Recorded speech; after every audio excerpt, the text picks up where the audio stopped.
This is own ABBAS HUSSAIN from behind the gloves, and I'm here with former WBA super bantamweight champion Scott Quigg. Scott, first of all, how are you doing? It's been a while since we've seen you. How's the injury and everything else? How's everything healed up? Everything's all fine now. Back in the gym. Well, I've been back in the gym for a while now. Did my first spar yesterday. How was that? Did 10 round sparring and absolutely fine. Got hit on the jaw, held up well, so I'm a happy man. What's the latest with you? When are you coming back? When do we expect Scott Quigg to be back in? I'll be back in looking at getting on the Joshua Bill in November. Speak with Eddie, and like I said, to me, I'm in camp now. You know, it's just 10 weeks. It was 10 weeks on Saturday to that bill, so that's what I'm working towards. I'm in good shape already. I've been in the gym now about 18 weeks already, just shifting weight, getting fit. So I'm in a good place, and I'm looking forward to starting a proper camp. I just want to say, I've been watching a lot of videos. You flew out to America, I can't remember, quite recently, and you look quite hungry. You look hungry like for your comeback. You look hungry to get that, maybe that rematch with Frampton or world title, whichever way. But where's your mind at the moment? Yeah, it's. I'm hungry to get back in the ring. You know, first and foremost, I just can't wait to get back in the ring. I'm back in the gym now. Like I said, I'm back sparring, so I can now do everything. You know, all the physical stuff. But the main thing that I was missing is the sparring. And I was like a kid with a new toy yesterday in the ring. So my head's back is just. First, I wanted to get back in the ring, get back in the gym training. I've done that now. I just want to get back in the ring and get back fighting. So whoever that is, I want the biggest fight out there possible. Yes, good man. I'll be into that over. Yeah, I'll see you later. See you in a bit. I'm just looking forward to getting the biggest fight possible, and that will be at featherweight. The biggest fight possible at featherweight. I'm going to move up to featherweight now. I've been watching how my weight's been coming down. Like I say, I'm in good shape now already, but I'm still a big lad. So I've been making super bantamweight for 12 years now, so I think it's time to move up, and we'll see if super bantamweight was taking anything out of me. I don't think it was, but I think you'll see the best of me at featherweight. Talking about featherweight, and you've got obviously Carl Frampton there, but you've got Leo Cruz. Yeah. I know Lomachenko's gone up, but maybe there's something there if it's a catchweight or whatever. But what are you talking? What fight do you want? Where's your head at the moment where you want to target one person? Which no, the point is just get back in the ring. You know, I know people know what I want, so I'm not going to keep banging on about it. I'll go out there and I'll work towards getting that. You know, people are going to try and avoid it or whatever, but I'll go get in the ring, do what I need to do, put in performances where people are talking about me again, and that's the first and foremost. I need to get people talking about me again. So hopefully on November the 26th, that's the date I get in the ring and put a devastating performance on and get people talking about me again. Talk to me about this fight, Anthony Crawler versus Jorge Linares. Jorge Linares is seen as a great tactician, somebody who's very good in the ring, moves well, hits well. How do you rate Jorge Linares, first of all? He does everything well, as Joe said. If the losses that he's had, he could have easily won them fights as well. Do you know, and if he was unbeaten, you'd be talking about one of the pound for pound best. Do you know, and technically, I don't think he's one. Well, technically, he's one of the best fighters around still. So he does everything. He doesn't do anything technically wrong. You know, he's fast. He can punch. His movement. He's ring IQ. You know, this is gonna be Anthony's toughest fight by far. And for instance, people was asking me about when he was fighting Barroso, this would be a dangerous fight. That's the style that suits Anthony down to the ground. You know, he come out trying to blast Anthony out, and he was his own worst enemy. Yeah, of course.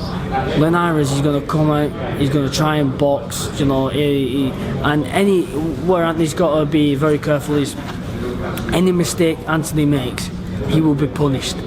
And you know, he can't throw any sloppy jabs. He can't, you know, come in with his head over the front foot. He can't come in square on. If he does, Linares will punish him for that. The way Anthony's looking in the gym at the minute, I've got every confidence he's gonna go in there and he's gonna rip that belt away from Linares. I'm telling you now, he's the best I've seen him in the gym.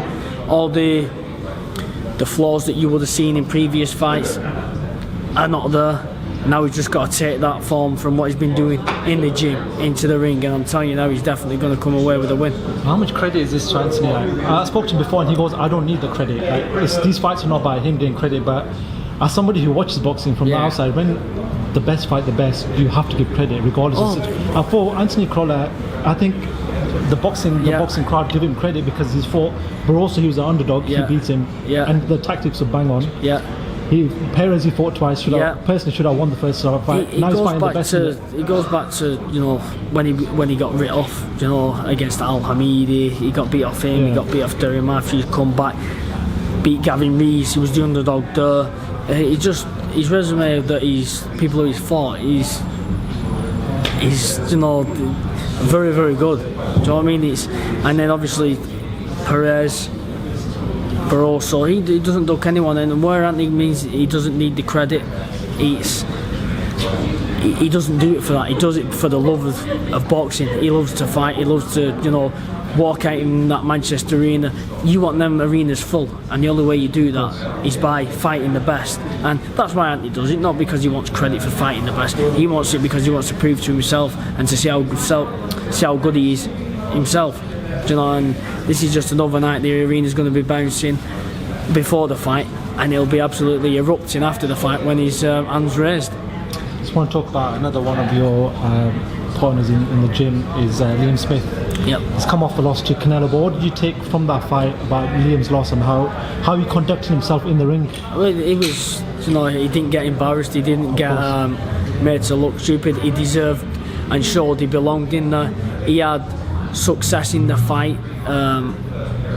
He just couldn't really have any effect with his shots. He couldn't really put a dent in Alvarez, but technically he did himself proud, and he showed he belonged at that level. So he's definitely world class, but as Liam said himself in the post-fight press conference afterwards, there's this world class and then this elite, and Canelo showed he was why he is the elite level. But Liam's definitely not far off. He definitely belongs to be in the ring with him, and his stock's risen from that fight and the performance he put in. Finally, as somebody who watches a lot of boxing, we know you watch a lot of boxing. We've got to see Golovkin 2 weeks ago, fight broke. We got to see Liam Smith fight Canelo. Who wins from Golovkin versus Canelo? Golovkin. I just think he'd be too strong, too powerful. I don't think Canelo has the power to hurt Golovkin. He has the skills to give him trouble, but he just doesn't. I think even though Canelo might make him miss, or he might not be hitting the spots when Golovkin's hitting your arms or hitting your ribs, you're going to be feeling it. And I think Golovkin just will wear him down in the end, but it's a fight that I'd definitely be looking forward to even more now. Actually, last one I want to talk to you about, Kovalev versus Ward. That's a good fight. Where do you see that one going? Ward on points or Kovalev by knockout? And that could be a up-out answer, but I'd say I'm siding with Ward on points. Okay. But so you Kovalev more Ward on points? More Ward on points, but don't get me wrong, Kovalev lands, it's good night Vienna. Last one, what do you want to say to your fans who obviously supported you throughout your career? Now they're waiting for you to come back. What do you want to say to the waiting fans? Just I'll be back on the 26th of November, and I'll be back to winning ways and get back to the top as soon as possible. Thank you. Scott, thank you very much for talking to Behind the Gloves. Cheers, pal. Make sure you download the Behind the Gloves app. It's free, and it features really cool stuff like a fight calendar that reminds you of all the upcoming fights, and it allows for you to, with one click, to remind yourself directly to your phone. And it also features 24/7 breaking news that's going on in boxing. So make sure you guys go ahead and do that and subscribe to this channel.